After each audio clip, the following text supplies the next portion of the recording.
Heavy Construction Equipment Maintenance Tips Part 1.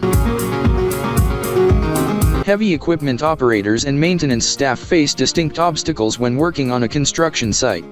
Breakdowns are costly, accounting for around 2% to 3% of annual asset replacement costs.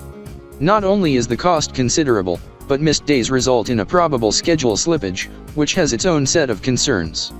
As a result of developing a cost-focused, meticulously planned heavy equipment maintenance program, there will be fewer equipment failures, reduced downtime, better schedule compliance, and lower expenses. Here are 6 pointers on how to start and run a heavy equipment maintenance program. These suggestions might help you set up and supervise equipment maintenance on a large construction or job site. Number 1.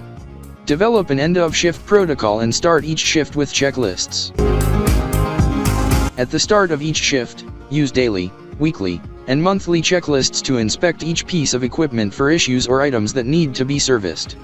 Cleaning, safety items, lubricants, and operational parts should all be included on these checklists. When possible, park heavy equipment in locations such as sheds or outbuildings at the end of the shift to avoid the weather. This can reduce the amount of needed maintenance work in the long run. A final end-of-shift checklist and cleanup program will help you spot any minor issues that need to be addressed overnight. Number 2. Provide comprehensive operator training and compliance with safety procedures. It is critical to ensure that all operators and support employees are properly trained. They should be familiar with and comprehend the equipment, as well as the necessary maintenance. In a perfect world, they'd collaborate with maintenance professionals to identify vital components and swiftly notify any that aren't working.